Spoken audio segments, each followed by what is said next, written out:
Hello everyone, welcome back to Spar and Brawl. My name is Kam Kompani, and as always, I'm joined by my co-host Sam Danishvar, and we have a nice little show prepared for you today. So Sam, what do you have for us today? Yeah, we have a quite a interesting episode. We have some development on the Iranian US relationship with Biden coming in. There are some news stories regarding that. Then we're gonna probably talk about internal politics of Germany a bit, and we're gonna go into some details on that one and some interesting stories again about Germany, not necessarily related to internal politics, but so we're going to talk about that, and then we are going to probably talk about the US riots and some of the global reactions to that. And then I think you have an interesting story about a show we both watch, and a show that we soon won't be able to watch. We get into that, but yeah, we will be able to listen to. But yeah.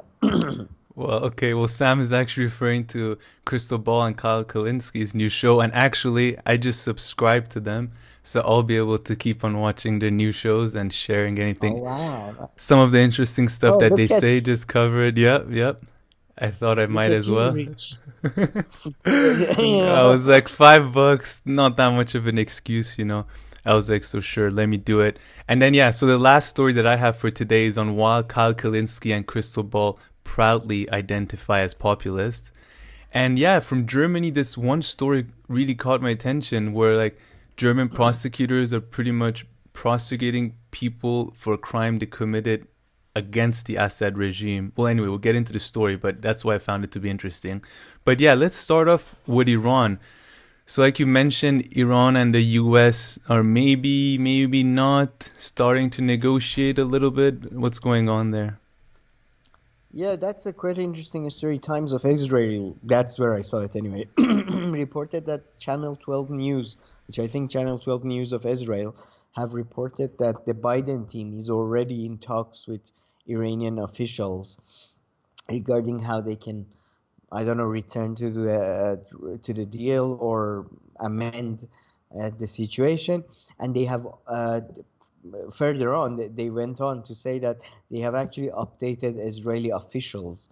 American officials have updated Israeli officials on the talks, and Netanyahu is planning to set up a team to officially negotiate with Biden team about their negotiations with Iran, and that team is going to include officials from Ministry of Defense, Ministry of Intelligence, Mossad, Foreign Ministry, and people from Security Council of the Israeli government.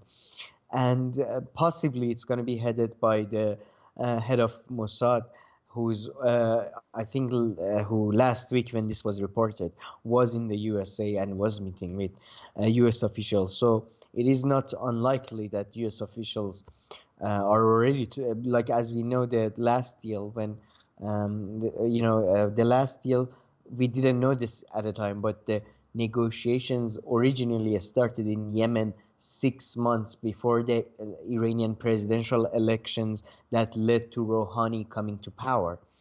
So I think it is quite likely that there are already negotiations on their way, and it is quite likely that Israelis are being updated by Americans.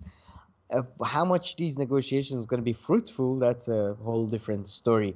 Interestingly, Dominic Raab, the British foreign minister, just came out today and said that US has until the Iranian elections, which will be held this coming summer, and they will have until then to be able to amend their relations with the Iranian regime, or with the with the whole 5+1 group. So that's interesting. At the same time, it seems basically the prospects of a deal. Um, I mean, it's not unlikely. It's quite likely because Biden is quite adamant that he's going to come back to the deal. But there are two major issues. One is that there are a lot of people who are pushing for no deal, and they had a much harder position before because Trump was the one who was opposing the deal, and Trump is he's a extremely unpopular person within security, intelligentsia, and all that. So now, though, there are all these articles being written that Biden shouldn't negotiate. For example, there was this article by James Acton. I apologize if I mispronounce his name. He wrote this article on Foreign Policy website, and it was about how Biden shouldn't go back to the deal because the original deal was bad, and now they're going to get even worse deal because Iran is far more belligerent now, and Iran feels vindicated now, so they're gonna and they feel stronger, so they're gonna cause more trouble in the region, and they're not gonna want more out of the deal. At the same time, Biden team knows that they have problems of credibility. The fact that Trump basically disregarded the deal has that deal and the Paris climate deal and many other deals has led to basically a credibility loss for the administration, for the U.S. government as a whole.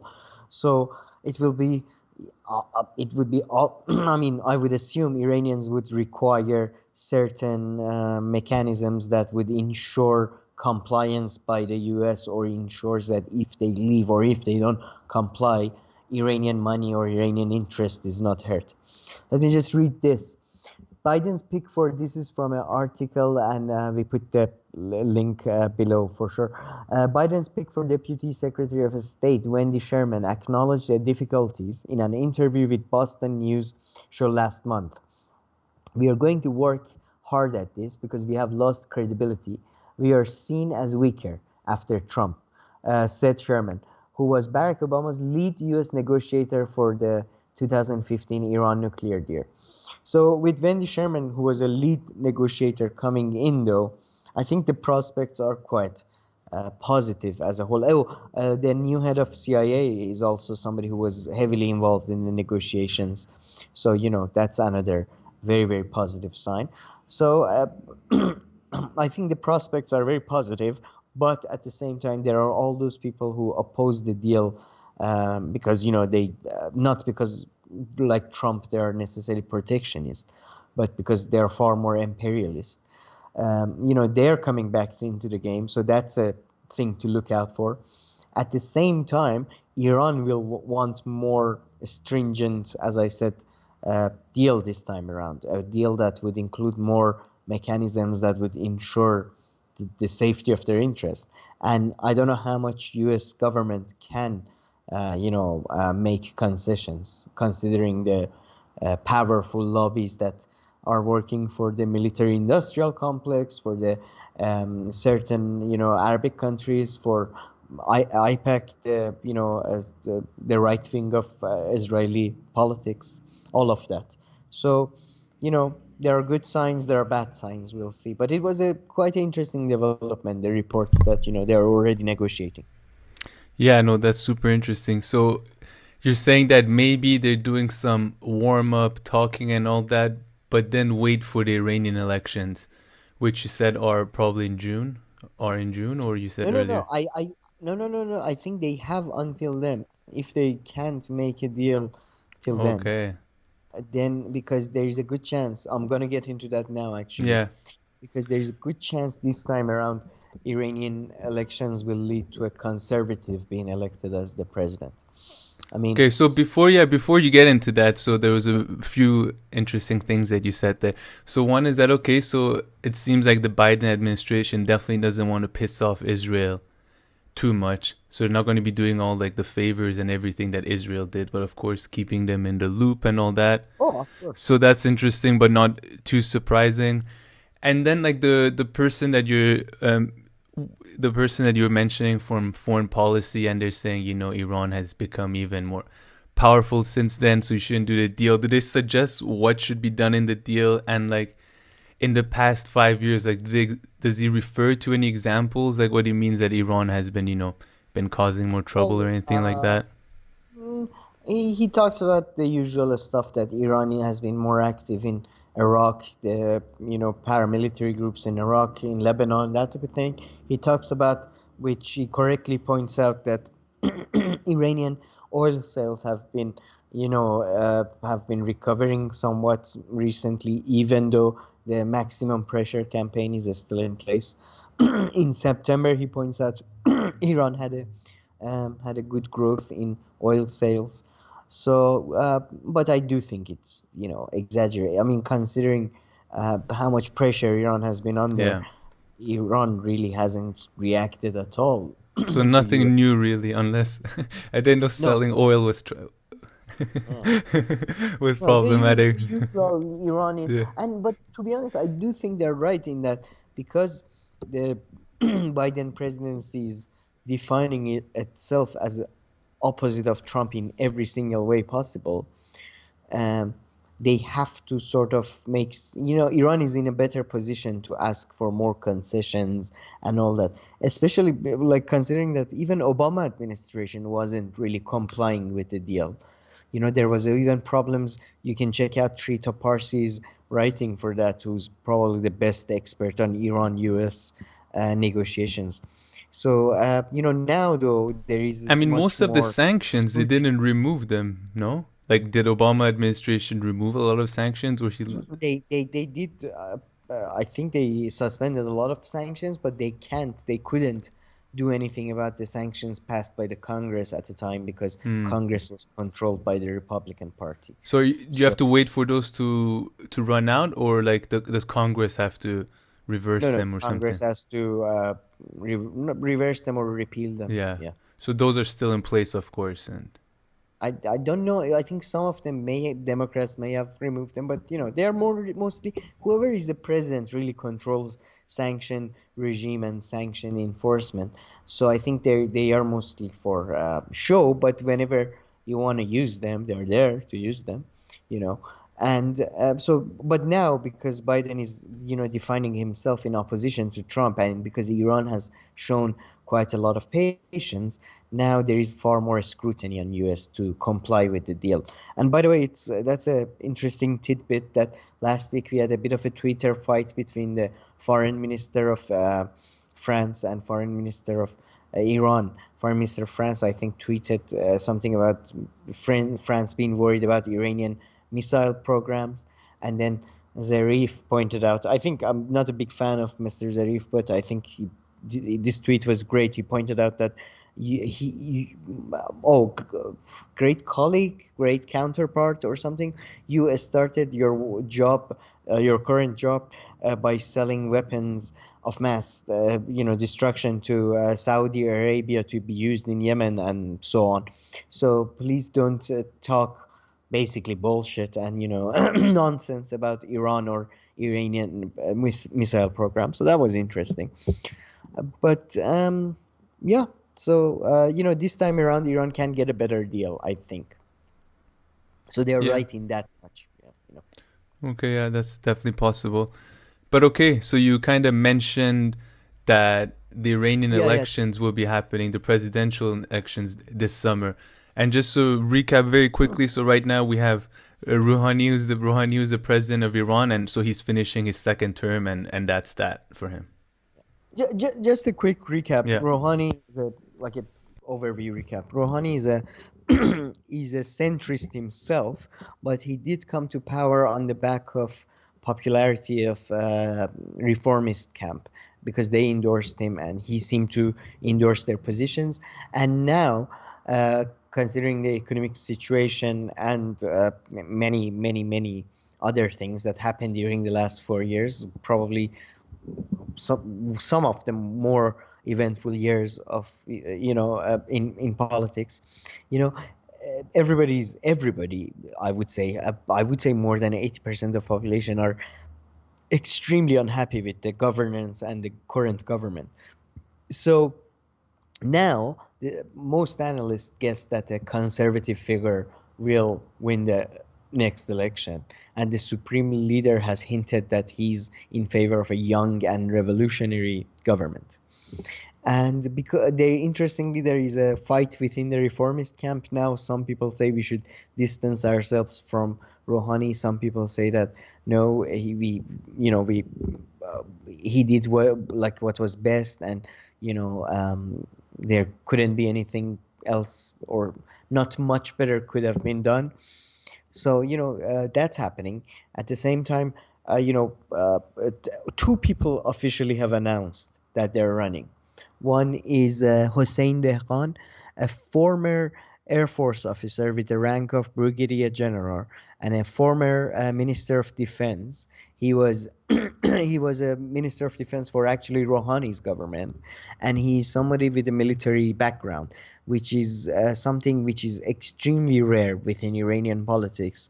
Whether it was presidential system or prime ministerial system, there has been a quite a line. It's a convention. It's not necessarily a law. It's a convention. There's a big line between the military and the civilian, uh, you know, lines, civilian lives. So we don't have many military people, becoming prime ministers or presidents. I don't think we have any. But this is so this is a bit of a break with tradition, uh, especially because Khomeini, the Iranian original leader of the revolution, was somebody who was very much against any military presence within the politics. So that's quite interesting. He's officially running. Mohsen Rezai, who is a former, member of Sepah, but he's been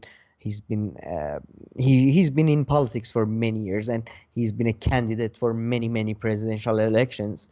In a way, he's a bit of a joke that they say, there's a joke, they used to say that when he was a kid they asked him, what do you want to be when you grow up, and he said he wanted to be a candidate, or he wanted to be nominated. So he's been in many elections. He's a former he was a head of Sepah during the war, but he hasn't wear his military clothing for many years until last 2 years. Again, he has started wearing it. So these two are officially running. Many other people are being talked about. The young Minister of Communication and Technology, Azari Jahromi. There is another guy, Mehdad Basrpash, the head of a state auditing organization, who's been positioned as this figure who's fighting corruption, within the government. They are being talked about. There are a couple of other people being talked about, but Zarqami, the former head of Iranian state television. But no, besides those two, I said nobody has announced that they're officially running, and many reformist candidates or more moderate candidates probably won't run this time around because they have realized that this time around there's going to be lower turnout, and the people are so fed up with the government that they are probably going to vote for a change candidate, which would be a conservative or perhaps or nationalistic candidate rather than a reformist centrist candidate. Okay, very interesting. So I'm guessing that the main issues at stake this time around will just be like the state of the Iranian economy and like corruption or things like that. The main Uh, issues is going to be these kind of typical domestic issues. yeah, to be honest, in Iran, not just in Iran, but more so in Yeah. Iran, you can't really, because majority of Iranians, or at least significant parts of the middle class, connect the current economic situation to the relationship with the West or Mm-hmm. relationship with the foreign countries. So that would be a big part of it. And but unless, like, significant number of people want reconciliation with the USA, and But so I those kind don't. of people would rather vote for someone like Rouhani, like whoever follows him.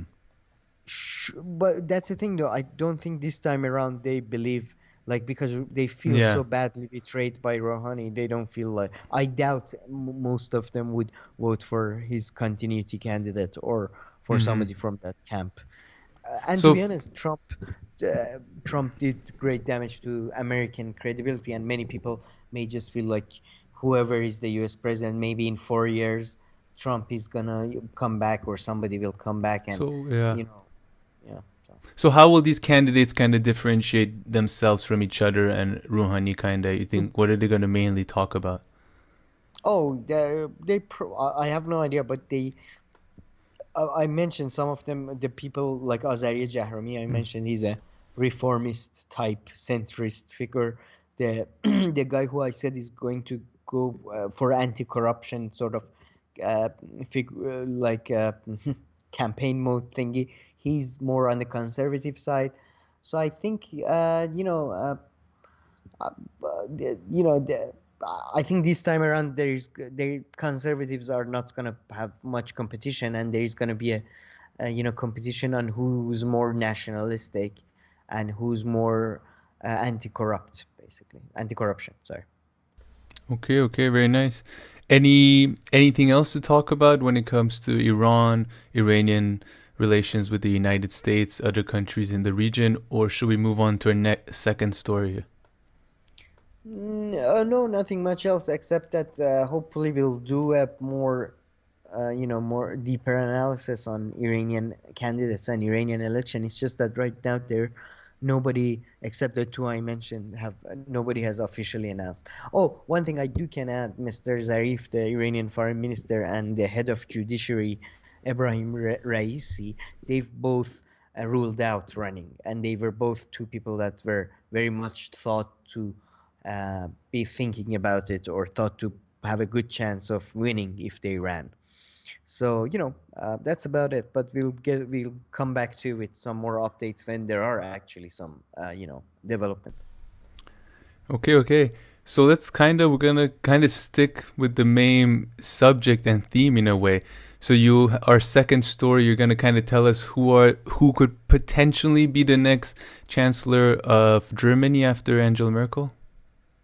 Yeah, yeah, basically, yeah, that's the best way of putting it, because you have to be quite careful these days with politics going crazy.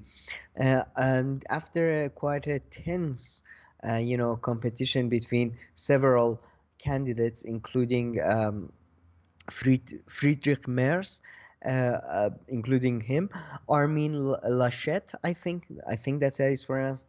Armin Laschet, a German politician, and was elected as the head of the CDU, the largest party within the German parliament, and the party that elects the party whose nomination for chancellor for somebody who become the chancellor will likely make them the chancellor. And usually it's the head of the party that becomes also the chancellor of the country. Not always the case, but usually that's the case.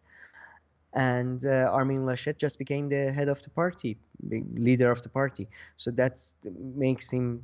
Uh, and CDU has been ruling Germany for most of its history following World War II, Christian Democratic Union. So I think there is a good chance that he'll become the next Chancellor of Germany.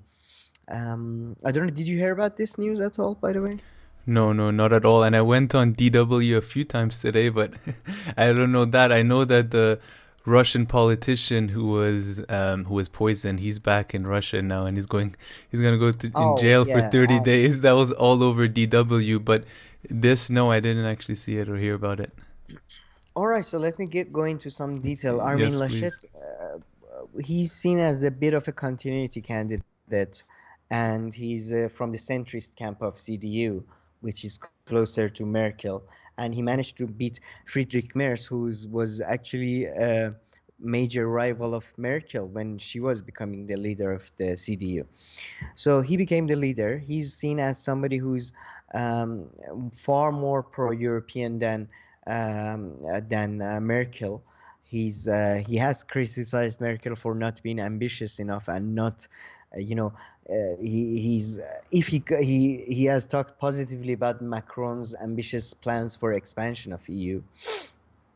So that's one aspect that he may be somewhat different from compared to Merkel. He actually has served in the European Parliament as well for 6 years, if I'm not mistaken, focusing on international relations and that type of thing. He has negatively been described as somebody who's soft on Russia.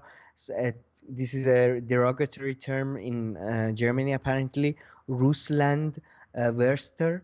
That's how they've described him. As somebody who's somewhat soft on Russia and Vladimir Putin.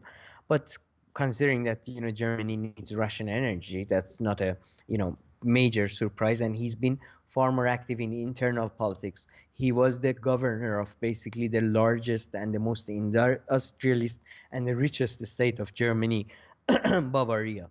So That's another aspect of you know uh, him. He's he's somewhat of a he's a bit of a law and order candidate as well, which is somewhat surprising. Zero tolerance on crime, and he's been emphasizing security and domestic safety a lot. Interestingly, though, his reaction to coronavirus and his calls to end lockdowns early have backfired, and he's been criticized on that a lot. And that was something that was seen as his when the election was going on. That was seen as his as the as his weakest spots potentially, and something that may have lost him the leadership, which it didn't. He won. Um, Economically, he's a centrist, very much. He's on same lines as uh, Merkel. I would say he's far like I think he's for more economic integration within Europe, and I think he was for more German help for the Greeks during the Greek crisis, if I'm not mistaken. He was for Eurobonds. So there are differences, but largely largely from the centrist camp of Merkel. On the climate issues, interesting. He's again a bit of a mixed bag. He was working on climate on when he was in the European Parliament, but since he's become the governor of Bavaria, he's usually sided with the industry over actions like public lands that have been recently repurposed or something businesses have been allowed to use. There have been protests that he sided with industries in those protests. He's so he's has a very mixed bag there, on the climate issues. um, uh, and to be honest, the most interesting thing about him is that he's not at all popular. He largely won because most of the party didn't want Frederick Merz to win. And there are talks that he may not become the candidate. That's why we emphasize the potential aspect of it a lot. He may not be the CDU's candidate for chancellorship because right now I think if I'm let me just check my notes so I don't mispronounce the names. But CDU actually this is the national party, and they don't run in Bavaria. In Bavaria, their sister party CSU runs, and in Bavaria, yes, I think I'm correct. I may be incorrect on this. I'm mixing up things right now. But anyway, CSU is led by Marcos Schoder or Soder. I'm not sure how to pronounce that. And he's far more popular within the grassroots of the party. His popularity is, I believe, above 70%, while Armin Laschet's popularity is something around 15%, something very low. So some people are thinking that he might run, although he has ruled it out, and he said that he prefers to stay in a state politics. So, but there are still talks of him potentially becoming the candidate for chancellorship. There is also Heiko Maas, the German foreign minister, who's been very popular within the party and within the public. He's very young, very popular. And he was actually, his support for Armin Laschet was seen as something crucial for him winning. So there are talks that he may become the candidate for the chancellorship, or he may join a joint kitted with Markus Schoder or Soder. So, interesting development. I mean, I would still say if I had to bet, Armin Laschet would be the next chancellor of Germany. And by the way, right now CDU is ahead of the Socialist Party by like 10 points within, so I mean, it's highly unlikely that a different party would come to power, although they will have to make deals with probably Greens and some other, smaller parties as well. So they may go into coalition, but it will be CDU dominated for sure. It seems, unless, something suddenly happens, which is not unlikely if 2020 is anything to go by. So. Yeah. So, I mean, when could Merkel get replaced? I think it's in next 6 months or so, if I'm not mistaken. Less than 6 months. I have to look at the exact date, but yeah, she'll be she hasn't been the head of the party for a long time now. And her chosen successor, AKK, was basically she couldn't control the right of the party, So, she That's failed. true, right? Yeah, what happened like a few months ago, like a year or two ago or something? Yeah, so she lost Well, her. if I'm not mistaken, the CSU ended up voting on an issue with ADF, the right wing, somewhat radical and somewhat Nazi like new party that is emerging in Germany. And they shouldn't have voted, like they defied her orders, so basically they undermined her authority as the party leader, and she had to resign because it was she was looking like a somebody in emperor's clothing type thing, just ordering and nobody following. So that she couldn't control the right wing of the party basically, even though she was somewhat she was quite conservative. Oh, it's interesting to point out both Armin Laschet and AKK, they were both opposed to gay marriage, for example. They're both devout Catholics, but I don't think they want to reverse the law now that it's passed, but they did oppose it originally. Okay, okay, brilliant. So I don't have something to add on this specific story, but I have something else about Germany. So should I move to Yes, that? Okay, yeah, so I saw definitely. I'm this. done. Yeah, so I saw this little story, and it kind of caught my attention. I'll tell you why. So it's about pretty much two Syrians who are being charged for terrorism in Germany. So let me just read you some of the detail. So two Syrian nationals will face trial in Germany over alleged affiliation to a terrorist group in their home country. The German authorities suspect that the two, so this is where it gets interesting, the two were involved in the killing of a Syrian military officer in 2002.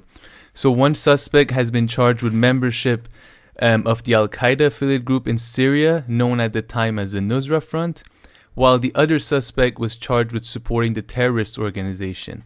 And German authorities had arrested the two men in July 2020 of this year.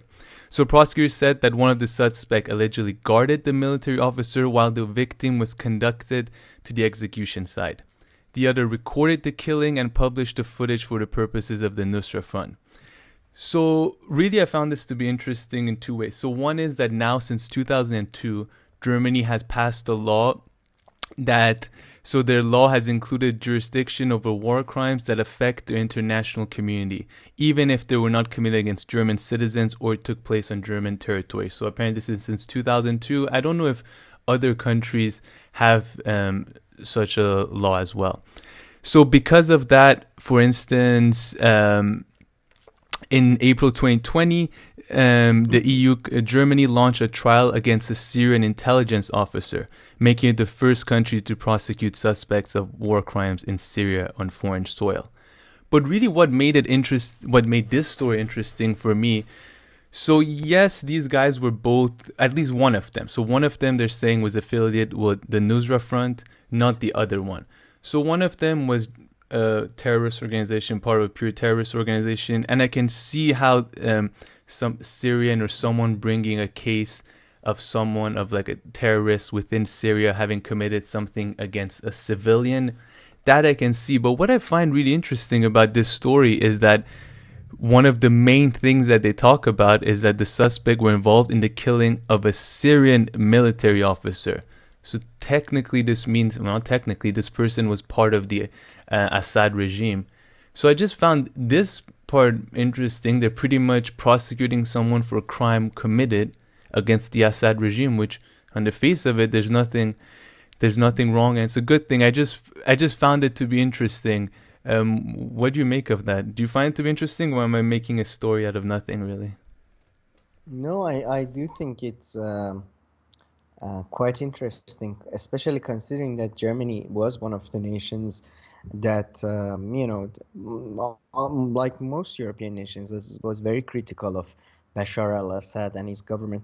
Although I suppose that's a good sign that it shows that German judiciaries is still somewhat independent, and they don't necessarily follow the political wills of the governments that run the countries. But I do think it's quite an interesting story, and perhaps it might be a sign. I don't know necessarily. It's but it may be a sign that they are slowly, governments are they are slowly acknowledging Syria back into the official, club of nations, as did the Arab League. I think last year officially they allowed Syria back in.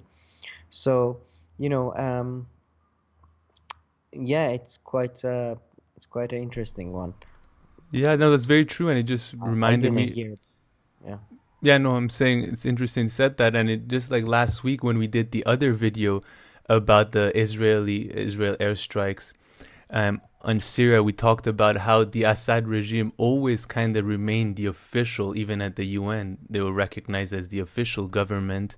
But yeah, in this story, it gets intertwined with your normal terrorism stuff. So yeah, he was part of Al Nusra Front and everything. So all that part is normal. But I guess just the part that one of their crimes was against this Syrian military officer, I found that interesting.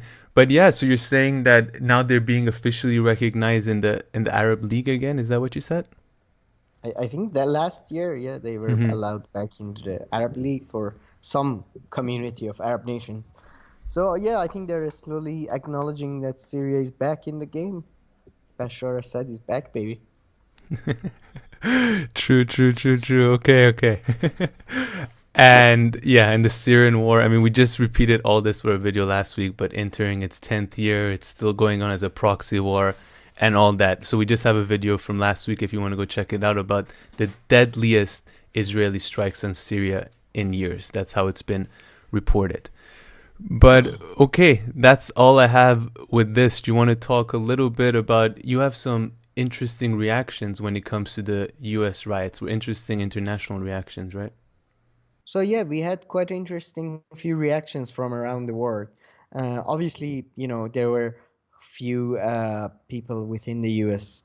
Um, political class that have accused Russia and China of, meddling or exasperating the conflict. Russia and China both denied such allegations. Obviously, they said that they did not, try to make things worse or, through online meddling or whatever. That was, part of it. But besides that, there was a clear, joy within Russia and Chinese newspaper community, and they did, mock America quite a lot. China went as far as to compare the riots to Hong Kong protests and argued that look at how they react when there is a security issue in their country, and they criticize us for when we react when there is a security breach in our country, which Hong Kong is part of China. So, China's focus was very much, drawing parallels within the way America reacts and the way they talk about other countries. Russia, obviously, the private, news outlets, they were, quite critical of US, again, drawing, parallels that look the way you treat your people and the way you feel threatened, and you talk about, oh, this is the worst thing that could have happened, and whenever these type of things happen to us, when we react, we are all dictators and we are all bad guys. So Russia focused on that as well. uh, so that was quite interesting. Iran also criticized the US. Rouhani went as far as to say that this is a clear demonstration of the failures of the Western democracy and Western values, which, it's a bit of exaggeration, I think. Anyway, but so that was from Iranian perspective. The funny ones, I think I mentioned that in a previous podcast, previous video we did, was that Turkey issued a warning to its citizens that avoid US and avoid, like, they issued travel warnings, which is something US does all the time whenever there is like a kitten going missing in somewhere in Middle East. Oh, you shouldn't go there, it's a dangerous place, these unsafe countries where they still ride camels and shit. So yeah, they issued travel warnings to their people. Interestingly, so did you, not so much travel warning, UAE also warned its citizens to avoid public places, demonstrations, and busy places.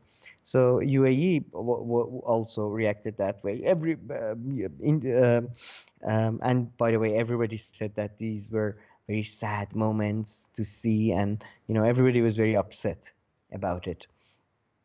And what else was? Oh, in Israel. Everybody was very upset as well. Netanyahu said that, this what we see in Washington is opposite of what America and Israel believes in. I don't know. And Benny Gantz, his Minister of Defense, and his former rival said that whoever saw this, broke their heart. I don't know. I didn't break my heart, to be honest.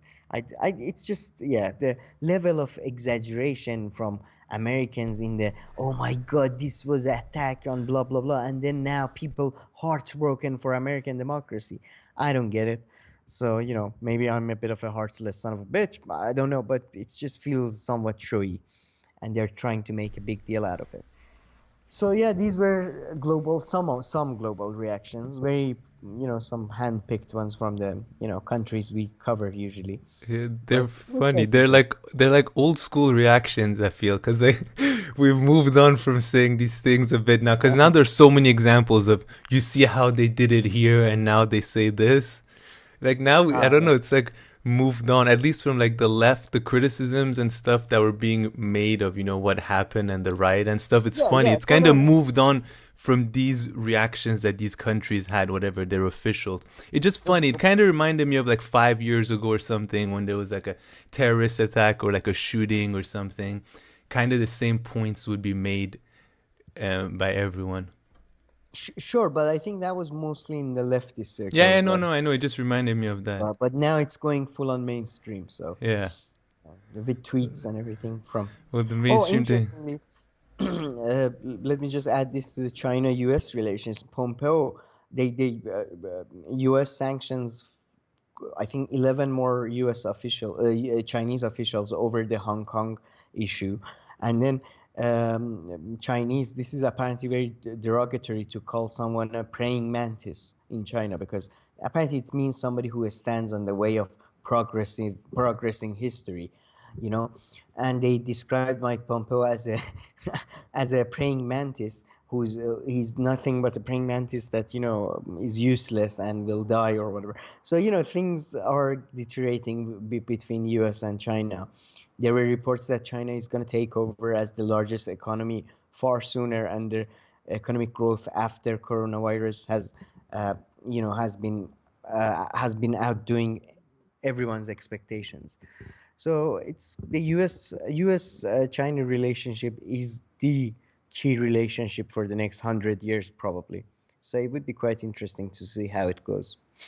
Yeah, absolutely. The key relationship. And there's just so much to learn about it. I mean, for me personally, as soon as I don't make an effort to know about China or learn about China or like the relations and why it's important, of course, going beyond the couple of issues that you hear about all the time, it's just you don't hear about it, and there's so much to it, and it's just such a big part of the world, but we rarely talk about it. And yeah, it's just going to be more and more and more as we go on. It's just going to be a bigger and bigger issue, much more than what you hear about and you hear in the news.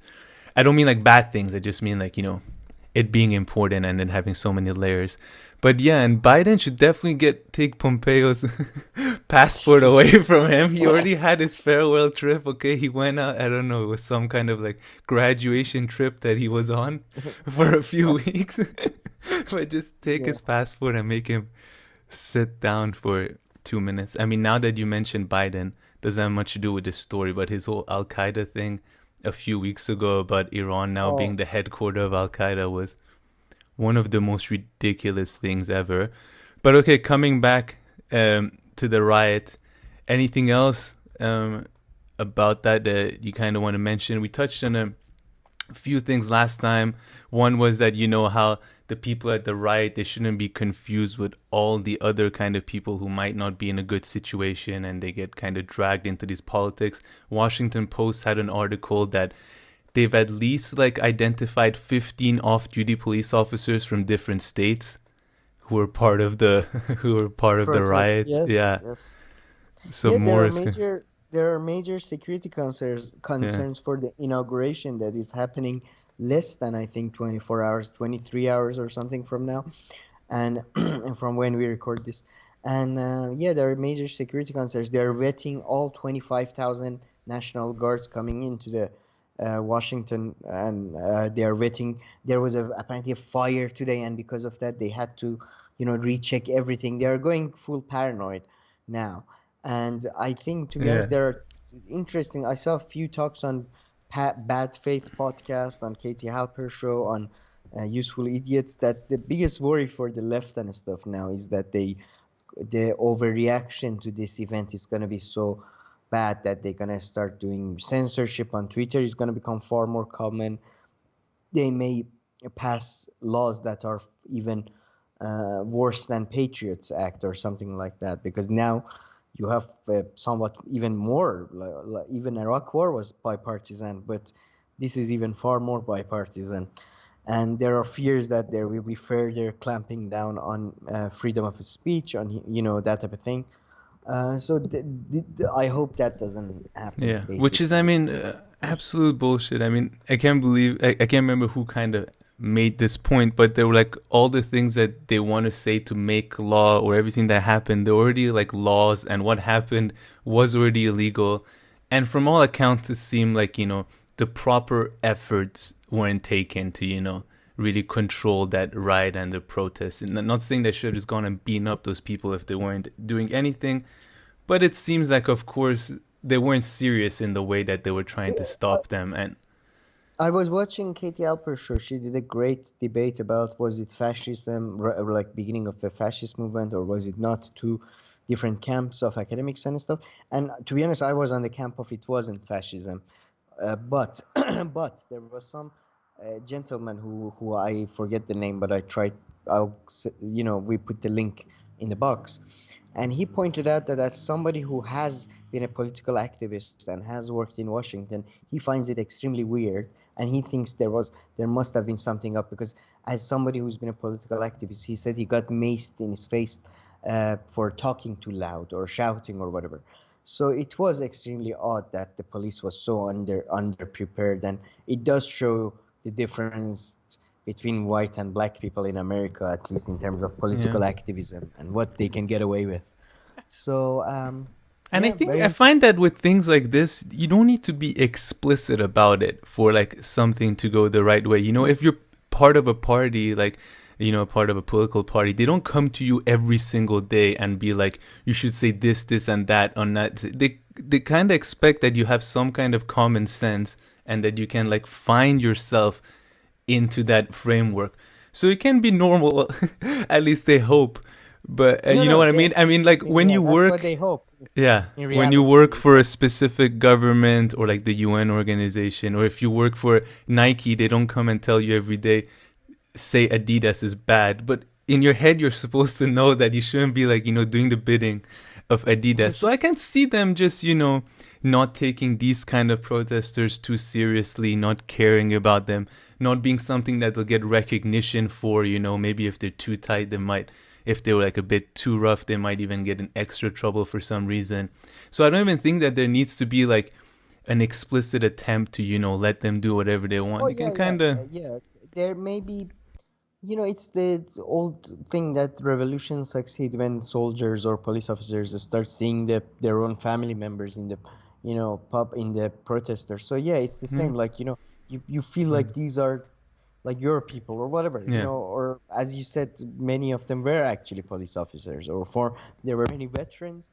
Oh, this is a And the funny one. president was giving them a speech Yeah, before president was that. sort of was egging them on. Not even But egging. I mean, at least he was definitely talking to them. I mean, he yeah, did yeah, hold a yeah, speech sure. before that. Yeah.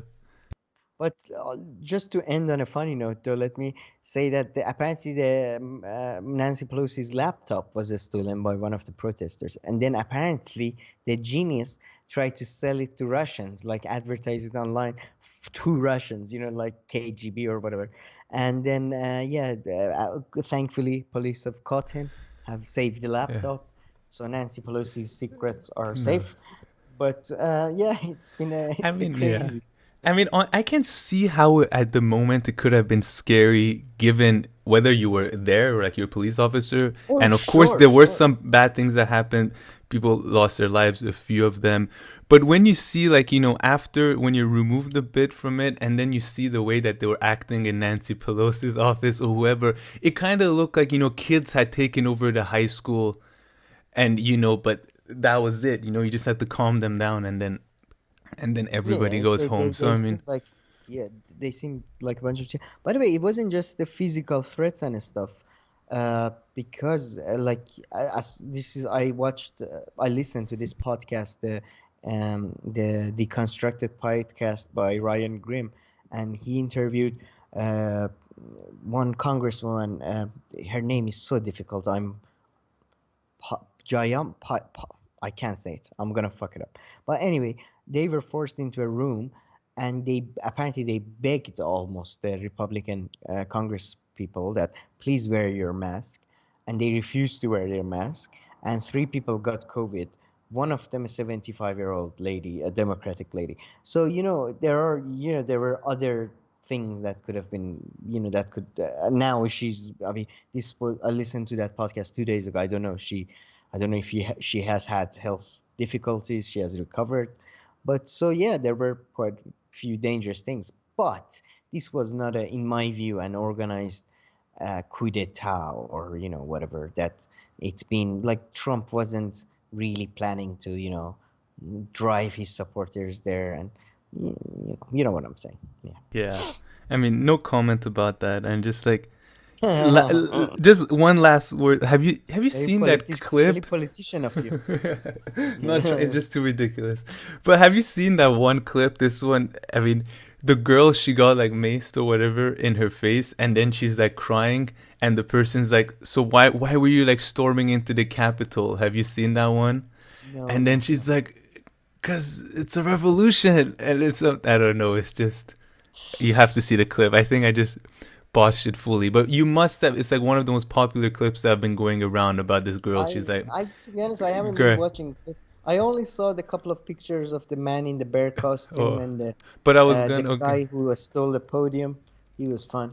But actually, if yeah, I haven't watched that many either. But I know who has. Katie Halper. She had Max Blumenthal on, and they do like a CIA like breakdown of Yeah, like yeah. the photos. Like, They he they told they me that person wasn't there. He never wears those pants. Like, we know. they, they, they identify somebody who's apparently basically somebody who just pours fuel on Yeah, fire type of figure. It was crazy. It was watching exactly like a CIA analysis video. Max Blumenthal had identified his brother and did an interview with. It was fun. I was gonna talk about that as well, but check it out for yourself. Max Blumenthal on Katie Alper's show.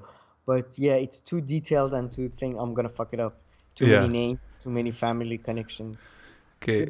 black brothers adopted by a Mormon Yeah. military. It's Like, just one what of the them fuck is is really going right on? wing. The other one is like Yeah, yeah. a fake leftist who made it on CNN. But the guy made it on CNN and everything. And I guess, That was his yeah, whole point. I mean, he yeah, was saying he's selling riot gear and stuff on his website, so that's his main. I guess that was his thing. I guess the argument is that he may be just yeah, trying to maximize his sales, which is a good tactic, I yeah. suppose. And in that That's video, they I mean, point. Yeah. he's using the same exact strategy that Boeing and Lockheed Martin uses. Just That's you funny. play the both sides. Yeah. You start a fight. Yeah, so true American. Following the American dream. No, no, That's Boeing and definitely. Lockheed Martin. And then even in that video, there's like a nice little insight. I mean, you can interpret however you want, but that same guy that we're talking about, he turns into a documentarian. So this person who's like documenting QAnon and whatnot, and he's like, "Didn't I tell you it's gonna be like this?" Anyway, making it seem like a lot of them had, of course, talked about, rioting or like whatever, like breaking into Capitol, whatever they were trying to do, and it goes with the narrative that it was out there, that the information was out there, and if law enforcement wanted to do something about it, they could have easily known about it and taken more stringent measures. It's not like these people were, using Telegram and not WhatsApp to communicate like secretly or something. I'm pretty sure it was none of that. But okay, should we move on to our last story? Yeah, for sure. Okay, and before Is doing it that, huh? is it gonna be our last story next one? Yeah, pretty much. It's about Kyle Kulinski and Krystal Ball and Thomas Frank. All right. Yeah, we covered everything else. And yeah, if anybody has made it this far, so these are the housekeeping rules that I wanted to mention, which I had and I had forgotten to. So timestamps for each of like the little sections are in the comment box below. We include links, like Sam said, in the description box.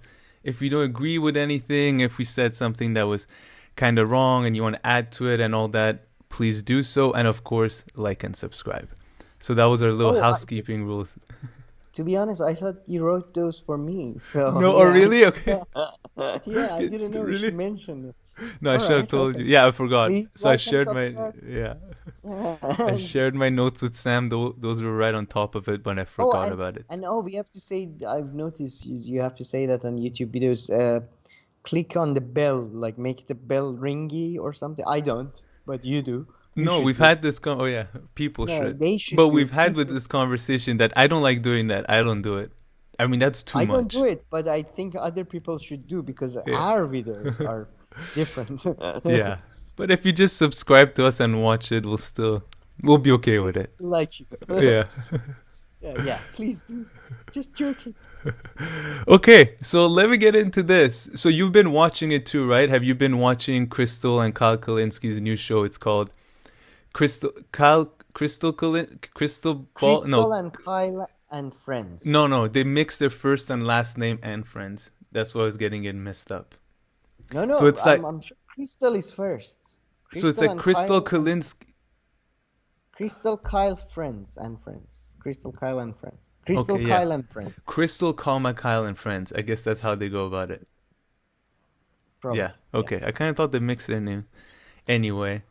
So yeah, everybody probably knows that they have this new podcast out. They've done 3 episodes, but then only the first 3 episodes will be on YouTube, from what I understood. So now you can continue on listening to it on different podcast platforms for free or subscribe for $5, which I have. So if some of you don't, I can perhaps every now and then mention some of the things that they talked about and the guests that they've had. And Oh the no, we guests. can listen to it. Oh yeah, You true. should Others can listen to it. just Yeah. describe their, reactions to us. At that moment, Kyle was picking his nose when I'll tell you one of the reactions that Kyle is way more excited than Krystal Ball. I don't know what it is. If it's the No, guests no, or because whatnot, no, he's no, like super excited.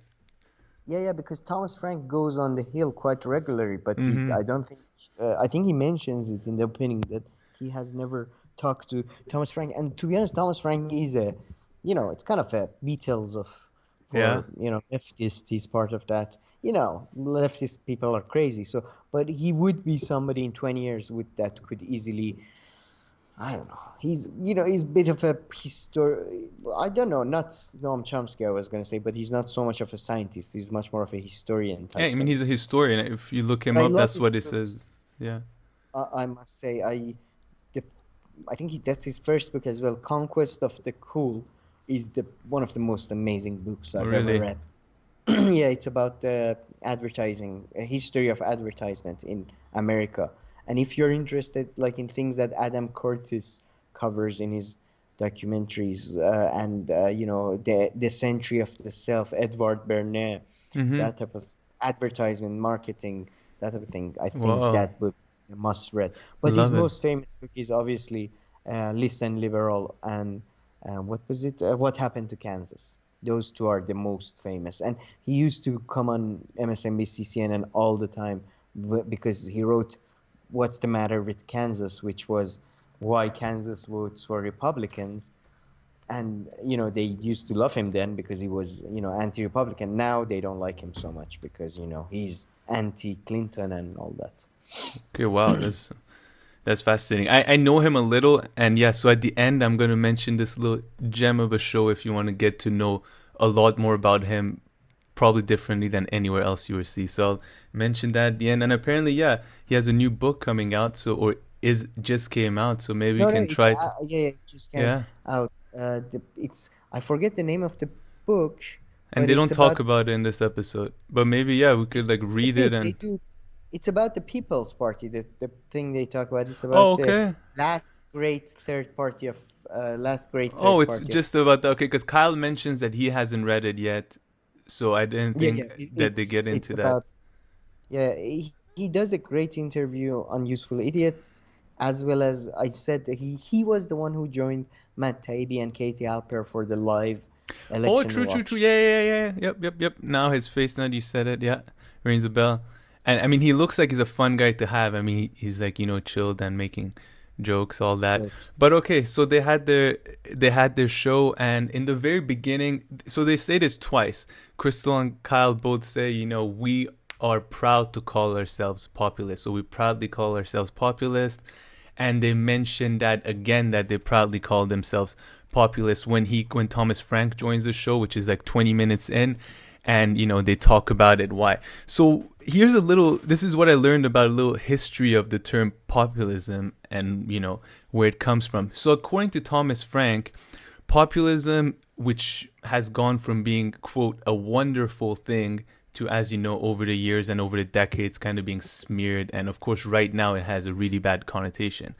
But he says that populism is an American word made up by people from Kansas in 1881 in order to describe a brand new political party. He says the last great third party movement, like we just discussed, that called for things like government regulation, income tax, voting rights for women, apparently. And the main thing was that they were encouraging white and black farmers, so I guess in Kansas, a lot of farmers, that to forget all, this racial hate and everything that is promoted by the other parties. Your actual interests are together. You got black and white farmers, you both have the same interest, so you should kind of come together. So that was apparently like the main motives behind this party, what they were really trying to achieve.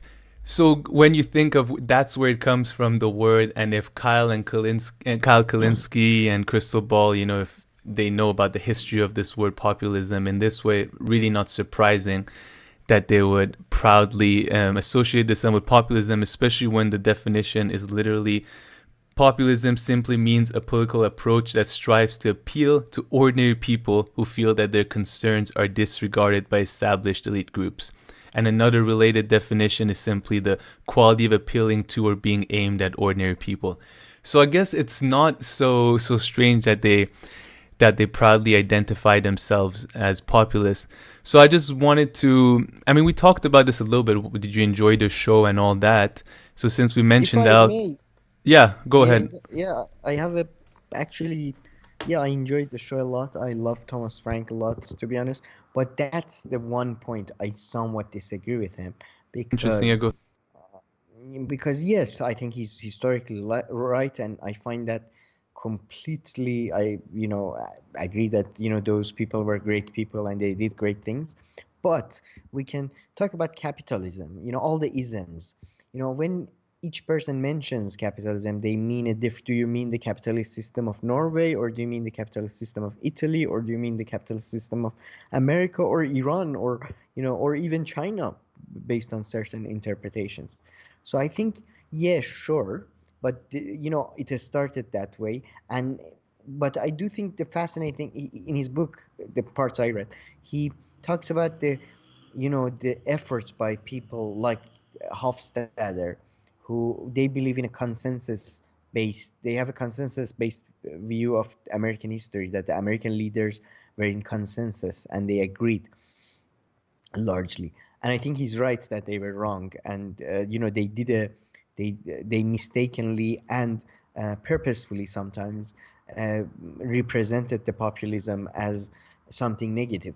But to be fair, after many years, it has worked, and now for a lot, at least last 30, 40 years, populism has been referred to as people who use popular emotions at a certain time.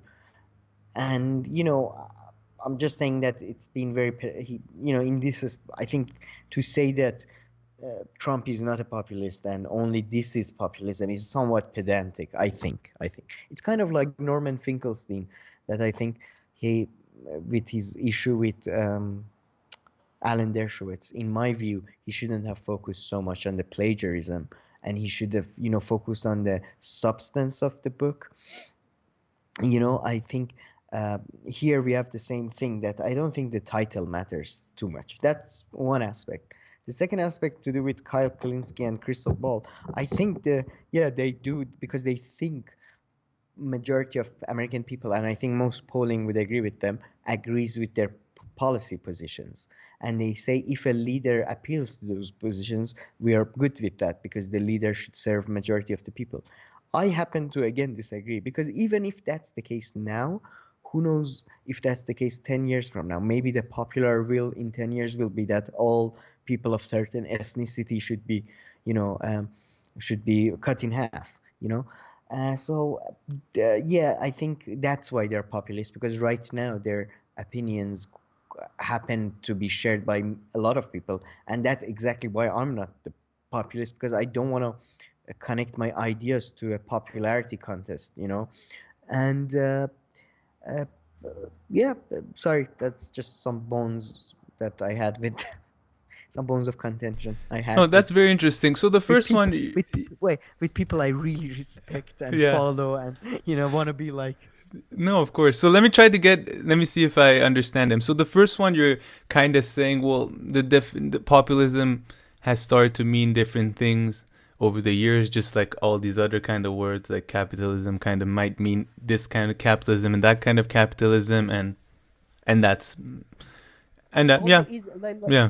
I hate people who criticize feminist theory and they what they are doing is largely criticizing the third way or Oh, fourth wave that's of such a theory. good one. That's like the clearest example one. Not even third wave. It seems like it's like the pre-order version of it or something. Like they go into like feminist books, like prehistory. You see, like this one person wrote this. Exactly. So these isms have evolved. So right now, uh, I yeah, mean, that one and more than anything, the feminism one. Sorry, you said that. I mean, that one is clearly like just under it, or just like branches and branches of different kind of, different yeah. thoughts. This one maybe less. This one is just like twisted version, the happy version of populism. But your Twisted other version. Yeah. point was very interesting. So they think that, right now, which I guess the main one that everybody knows, that if you poll the Americans, they're all kind of for Medicare for all or something like that. And they, of course, won that.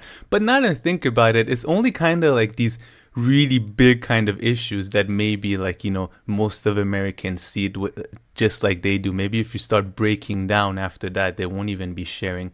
Because that's the main one, I feel, right? I mean, whenever you hear this exact argument that you made, they mention that, blah, blah, blah percentage of Americans are for Medicare for all. So why doesn't anybody... I I think it's Medicare for all, investment in infrastructure, higher wages, all of that. But the fact is, when you get into the details, people don't, in my view, majority of people don't really have a view about anything. They just led at crucial moments and by others. So, I just think it's a folly to be a populist, in my view. But Yeah. So it just if only took us 4 months of doing this podcast before you insult everybody straight up.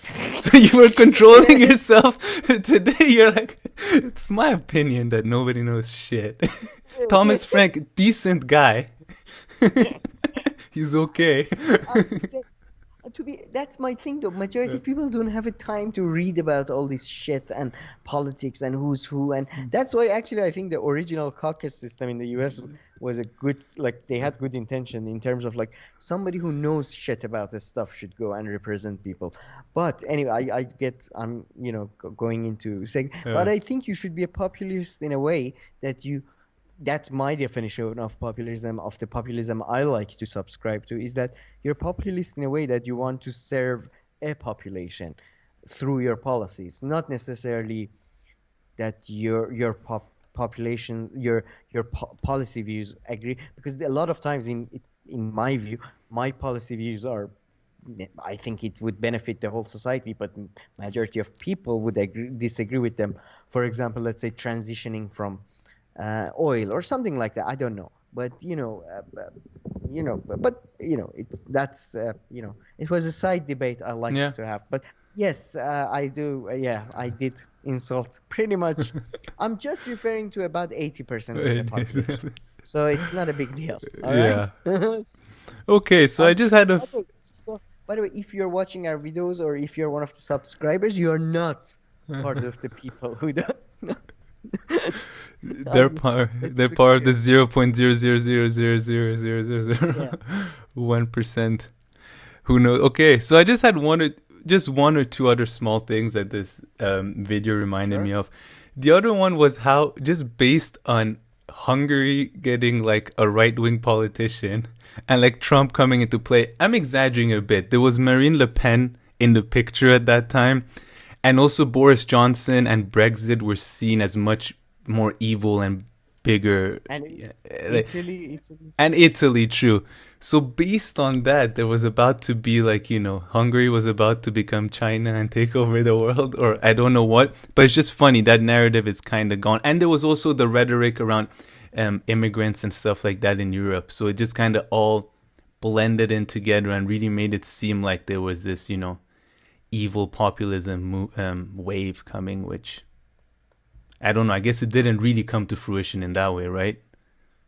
No, no, that I mean, he's still Viktor Orban is still in power, and he's still controlling a lot of power within the EU. So you never know. We'll see in 20 years if if yeah, it fizzles out or it will Yeah, lead to something. But I do think we are in danger of a, move towards a more fascistic, nationalistic governments everywhere. I do think that. I think that has interesting. started with yeah, Duterte, Bolsonaro, um, Those are yeah, two interesting ones. Yeah, that's interesting Boris putting them. Johnson in Yeah, a way. Yeah.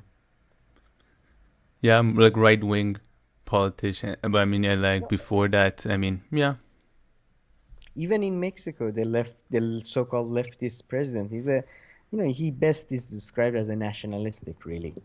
And, it's generally everywhere you see a move towards protectionism, nationalism, that type of thing. So it could go wrong, but I don't think it's necessarily you could describe it as populist, hmm as many do, or, yeah, or necessarily negative. Some of it may be positive, so who yeah. knows?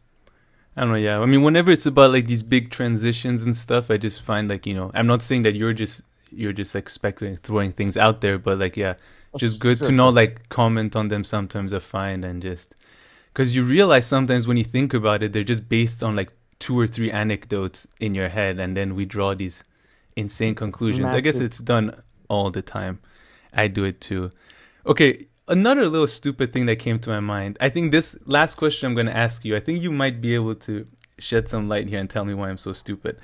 So when Thomas Frank was talking about like the whole populism movement and all that, and he was like in Kansas this time, it was really about farmers a lot. And it made me think that in Marx's proletariat bourgeois dynamic framework, where do the farmers fall? Are they not a part of this important part of the story because they're not part of the big industrial cities? So he doesn't focus on them, or does he talk about them, or does it have to do with Germany, or To be honest, I have to look up the exact thing to see what Marx says and then what does other people say. But from what I understand, socialists generally, because the farmers in Kansas were landowners, they owned their own land, so they had a, yeah, problem categorizing them because they weren't, so European? True. laborers, Okay. So but you're saying yeah. they were certainly not bourgeois because they didn't Mm-hmm. live in Yeah. cities and Yeah. they No. didn't subscribe to that lifestyle. But they weren't technically working class either because they weren't connected to wages. They were like tiny feudal powers, they were so I have to look that up to be honest. It's a very good question, really. But no, they weren't for sure bourgeois. They weren't middle class in a way. In a way, they were the middle class, but because they weren't, you know, but I guess in Marxism they saw the society moving towards a complete industrialization at the time. Complete industrialization that will lead to farmers all working for massive industries, for massive corporations, and then they would become laborers, and then blah blah blah. So yeah, it's hard to categorize as small farmers into. That's actually one of the limitations that Marxist theory has had in when you apply to different places other Yeah. than Europe, where places where land is shared or land is there's a few pieces of land, that type of thing. So also ownership is with the laborers and that type of thing. So that's a quite interesting. But yeah, I think he mentions that in his interview as well that the Socialist Party did not agree with them because of the fact that they were connected to farmers who owned their own land. And in a way, that's why I actually think they weren't really that much of so like I guess Thomas Frank is right that they were identifying with the labor movements within Europe and all that. But in a way, even labor movements in Europe, the Labour Party in UK especially, they were, in my view, more nationalistic in many ways than really labor or really left wing as we understand it in a modern sense. Clement Attlee was, um, a loyal subject of the crown. So I do think, yeah, they were, these are all basically people who are for a state-led development of their country, for further state intervention in favor of development. Um, but yeah, how would Marxists categorize them? This was basically a very long answer of saying I don't know. No, no, that's just Yeah. very interesting. I just wanted you to think through it, and I mean, it just made me think of two other things. Would a like a real like a good theory or narrative will never cover every situation, so I'm fine with that. And if Marx was No, I'm, kind I'm of sure Marxism does cover farmers though, because it's yeah, I quite know, big. but yeah, Yeah, I don't know. but actually, if they were saying, if the thinking was that, since we're moving towards industrialization, these farmers will no longer be landowners and they'll work for big corporations, that's absolutely true in the West and in the Yeah, United States and all that. I mean, in a you way, hear in a way. they've sold so many of their lands to corporations. I mean, I once saw this spokeswoman, it was like years ago, and she was on Democracy Now, and she had this person with this argument, but it was like the shittiest argument. I can't believe the person didn't counter back. So she was on the side of like the big corporations and all that. But she was trying to make the point that there are a lot of farmers. She's like 80% of like American farms are like small owned like farms or something like that. Because of course there aren't going to be 200 corporations, right? But the real stat to Oh look yeah. at is what percentage of the food do these giant corporations are responsible for. I mean, they of course cover like 80 or 90% of it. That's the real thing. I mean, of course they're never going to outnumber. That would be impossible. They're never going to outnumber the number of small Farmers, yeah. farm families and stuff. And that's just one. I mean, farmers nowadays are faced with copyrighted seats and Yeah, patented yeah. seats and all that. So, they're completely dependent on big corporations. Besides the fact, I mean, that's the thing. Owning your private property, owning your own land is not the end of it. So, Yeah. And in India, apparently they're having like 250 oh, million farmers were protesting, and they managed to overrule or like to counter some of what the government's plans were or something like that. I know they had some success, but I don't know anything about it. yeah, we should do a deep dive on that. It's Yeah, a very difficult subject because everybody 100%. should check out the print channel. They do quite good dives on the issue. But yeah, but okay, so just coming back to this to wrap it up. So great episode. If anybody wants to watch it, they talk about interesting stuff, which every time I hear is so interesting how the Republicans were originally the party of like, African Americans, and how like 100 years ago Democrat and Republicans fully switched. He talks about one or two like small military coups that happened in the US, and just generally about how racism and cultural wars are always like used to squash like working class efforts to get together. But yeah, and the little gem that I was promising, so you know how we talk about the Real News Network, and I told you that they used to have this show, Reality Asserts Itself, which is like 6 or 7 20-minute long parts where like someone like Thomas Frank comes. So for instance, he did it 3 years ago. So I'll link in the description box, and it's really awesome. And so the format is usually they talk about one or two, contemporary issues, but the best part is when they start asking about their childhood and how they developed their political ideology. And it's very interesting because when you look over, when you like think about the past, you have these kind of, you paint them with like, you're like, there was like the Cold War era and there was this and that. But when someone tells you about the specific details of every year, like you see that, it was like, he's like, well, actually, my dad at that time was hearing that, my mom was saying that. So anyway, super, super amazing. They've stopped making that show because Paul J left, the founder of The Real News, and he used to do it that way. So But yeah, I'll link it. It's so much fun. They have Is Thomas that Frank, Paul VJ. J? Paul J. Scared. I forget the family, but he has a great YouTube channel. He does long interviews. Is that him? Well, Paul now J. he no, but now he restarted a new Schedule? one. It's called Analysis News. Oh no, or maybe yeah, that's it. That's it. He's there. Yeah, he's great. He's the old guy. Yeah. Yeah, he was the Well, I'm founder of the sorry. Real News Network, Really, and he's then awesome. All yeah, right. he was No, the I founder of the didn't know. Real News Network and all that, and then I mean, they made it to a huge thing, Really? relatively big thing. Now they're very active in Baltimore, like I said. And then I don't know what happened, but he left. And I've actually emailed But their people before Christmas break. And I was like, can we have Paul J? Still no response.